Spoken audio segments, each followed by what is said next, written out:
மதுவிலக்கு சுத்தமாக முடியவே முடியாதுமா. யாராலையும் முடியாது. எந்த கவர்மெண்ட் வந்தாலும் முடியாது.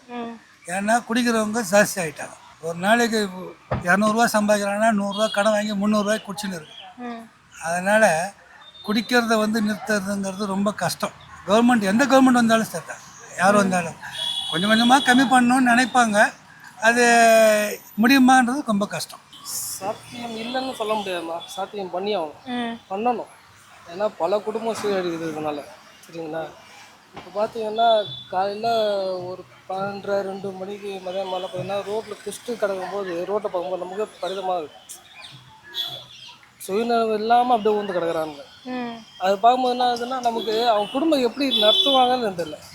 அந்த குடும்பம் எவ்வளோ பாதிப்பாக தெரியுமா? அவங்க ஒய்ஃபு எவ்வளோ கஷ்டப்படுவாங்க, குழந்தைங்க, குடும்பம் ரொம்ப பாதிப்பாகும். அது கட்டாயம் மதுவிலக்கு மதுவிலக்கை ஒழிச்சே ஆகணும்.